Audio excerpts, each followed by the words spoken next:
Howdy, howdy, folks. It is Diecastbuffet here again, and fellas, it is time for the final race win diecast of the 164 not next gen, old gen, not current gen, Gen 6 era. It is Kyle Larson's championship Phoenix race win, HendrickCars.com, Chevrolet Camaro, and yes, the Fruity Pebble confetti is on the diecast. So without further ado, let's go and get it out of the box. Alrighty, folks, we're out of the good old box. And of course, this diecast is brought to you by our friends over there at Circle B Diecast, where I picked up this one. And you can too, fellas, if it's still in stock, along with the hundreds of other Larson race wins for 2021. I'm kidding. He won a crap load of them and picked those up. Even the 124 scale, if they're in stock. And you could save on shipping, guys, with the promo code DIECASTbuffet. Feel free to use that for all your holiday shopping needs, guys. Pretty much helps you out for any orders $30 or more. And my goodness, is this car got a lot of confetti on it, guys. It's even got confetti that's literally coming off the car. I think it literally did. Yeah, look at that. That's crazy. Wow. This thing has got a whole lot of confetti on it. And man, Kyle Larson's 2021 championship season. What a season. I mean, think about it. The guy was out of a ride. He only had like 4 races at Ganassi in 2020. Got kicked out of that. Came back in 21. Just destroyed the whole season. Won just about every race he could. He won, 10 or 11 races, including the All-Star. He finished second like 5 times. He would have won Pocono, but he blew a tire. I mean, this guy realistically was 1 spot away from having at least 15 wins. When you think about that, that makes Jimmy Johnson's 2007 season look like nothing. That makes Jeff Gordon's 1998 season look like nothing. It could have easily been the most dominant season in modern NASCAR history. Not even Dale Earnhardt could dominate like that. That's what I'm saying. Like, it was just out of the bloom the most dominant season almost in modern NASCAR history. Kyle Larson was just on a roll, fellas.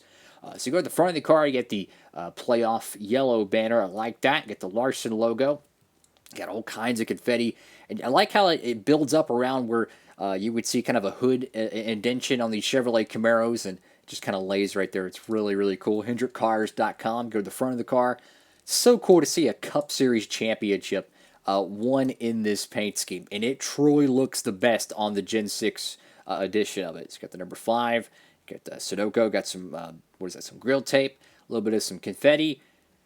And it was the end of an era, guys. It really was. 2021 was the end of a huge era in the sport. It was the end of the Gen 6 era, which I remember when they were still testing those cars back in 2013. Crazy how fast time goes, right? It was the end of that era. The next gen pretty much brought along the parity era, if you will. No one in a million years would ever expect that, 19 or 20 different drivers would win a race the next year. It's incredible. Like, the difference between 2021 and 2022, it's just insane. Like, I can't even describe the difference. It was definitely the end of an era, but the dawn of a new era. And, the number changed, the whole... the way the cars are built nowadays, they're pretty much single source parts. Just everything about the sport changed. But we went to new racetracks. It also brought along the announcement of North Wilkesboro, and then let's not forget the Ross Chastain, Martinsville. Oh my goodness, that was awesome. Chastain's a G for that. We got HendrickCars.com right there. Got all kinds of whiplash from the tires. It's a shame he couldn't back it up in 22, but he didn't have the greatest season. He won some races, no doubt about it. But hey, man, bad luck comes around, and when you have it in the playoffs, it's boom or bust. Hiring technicians or whatever's left of that logo. Got the American Ethanol decal there. Valvoline, 1,000 race win stickers, because why not? Exalta, Akron's, Freightliner, Mack Tools, Simeon, Cincinnati Industries, Kyle Larson, number 4 for the round of 4. Cup Series playoffs, got the the win record for all time for the team when they passed Petty Enterprises at the Coca-Cola 600, which was won by a guy named Kyle Larson. Goodyear, Metro Tech, Tarleton, I tell you what, many, many years after Larson retires, and probably, the next decade or so, they're going to remember the 2021 season. It's going to stick out to so many people. I remember when he won Vegas and just the emotions of that whole race, man, of him winning it and finally being back in the sport. And it was, there was something about it. And no one even expected him to win that early in the 5 car. I mean, he didn't even have a sponsor, right? It was crazy. And nobody would ever think at going to Daytona that year for the 500 that he would be winning the championship 10 months later, give or take. It was such a crazy season. HendrickCars.com, Camaro Z01 1LE, number 5, Valvoline. Of course, you have the yellow playoff spoiler. Go to the right side of the diecast. They raced at Phoenix, so not an egregious amount of damage on the right side. I'll be honest with you, the racing wasn't that great. That's what happens when you run at Phoenix and then you run with a Gen 6 car and then they go there with next gen and it still sucks, which kind of makes me think that Phoenix might just suck. Who knows? But that's besides the point. I still think they should go back to Homestead because apparently everybody, including the drivers and all the fans, agree that Homestead is a great racetrack. I see a little bit of some confetti right here. This is something that was different on the next-gen car. The sides are symmetrical, so the next-gen car has this curvature side panel, not the flat 2x4 side panel, if you will. Just really, really cool stuff. And it's crazy to think a year has passed since Larson won the championship. And as the time of this video, I have no idea who's going to win it, right? It's either going to be Logano, Mr. Martinsville, Chastain, Chase Elliott, or Christopher Bell. That would be interesting. Got the number 5 right there in the roof, hiring technicians once again. And the confetti style, I love the colors for it. It really does remind me of like when you're taking a bowl of Fruity Pebbles and you're just dumping it into the bowl and it just scatters everywhere. That's what it reminds me of, Fruity Pebbles, which is pretty cool. Got Larson right there in the back window. And this is the coolest feature of this car, it might be. So Hendrick Motorsports, in like the haulers, they'll have like all the team logos and whatnot. They did this for Larson, and I don't think they did this for Chase Elliott as well, which is kind of interesting. But they put all the primary sponsors for that team on the decklet of Larson's car, kind of like the one chariot, going to battle, so to speak, or going to, to win the event. You got Ally, Exalted, Chevrolet, Napa, Valvoline, Liberty University, Lumar, Kelly Blue Book, UniFirst, Nations Guard, and Metrotech.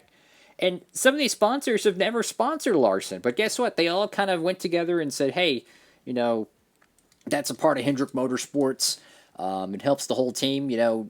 Elliott's, sponsorship money, no doubt about it, helps Bowman's, and Bowman's helps Larson, X, Y, and Z. That's why a lot of people like Hendrick Motorsports, because it's a lot more, I don't know if I'd say professional, but it's a good culture there, right? It's a very competitive race-winning culture, and I tell you what, man, what an awesome race to win diecast. Now, do I think this one's going to be released in the Authentics line? I don't think it is, guys. So I do think the only way you're going to be able to get this car is you're going to have to get it in the Gold Series, right? I could be completely mistaken, but the way the next-gen car is and their waves have been egregiously slow. For an all-time record, never have I ever seen... have you ever? No, I've never. Have I ever seen NASCAR Authentics be so backed up?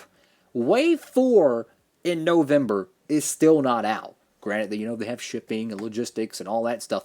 But my point being is that with them being extremely backed up on the Authentics, the odds are they're probably just going to cut the cord and go more of a next-gen one. Who knows? But regardless, man, what a cool race. Larson, a cup champion, man. It just comes full circle, man. I remember when he was coming into sport. I'll try to make it quick here. I remember in 2013, 2014, all the talk shows, the NASCAR race hubs and all that stuff, talking about Kyle Larson's pedigree and how his talent and everything was. So many people kept saying he is the next Jeff Gordon. I'm like, this guy's done nothing in this sport. How is he the next Jeff Gordon? He got in the Cup Series. It was a rocky start. He had 1 year in Xfinity. He didn't run a full truck series season, I don't believe. And it was up until 2016 and 2017 he started finding out how to win races, man. And the Ganassi equipment was never championship level. And man, the first season he went to Hendrick Motorsports, he set the world on fire. I'm telling you, man, he is a generational talent. And if I had to say today, he is the most talented driver in NASCAR. I think with the parity era, we're never going to see another 10-win season by a driver. I could be completely mistaken. But I think 5 wins is going to feel a lot more like 10 wins. Because if the next-gen era is parity-driven, meaning they always are trying to reset the Hendrick Motorsports, reset the Joe Gibbs, and keeping them at a level playing field, which obviously helps the ratings for the sport, you're not going to see many drivers dominate like Larson did.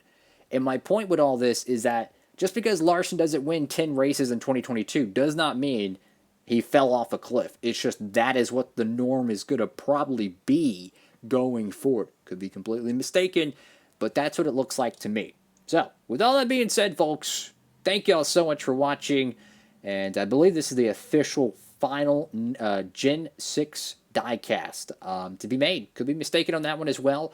But to my knowledge, it is the last one. Just about. So, that's all for now, guys. Thank y'all for watching. Diecastbuffet. Signing off.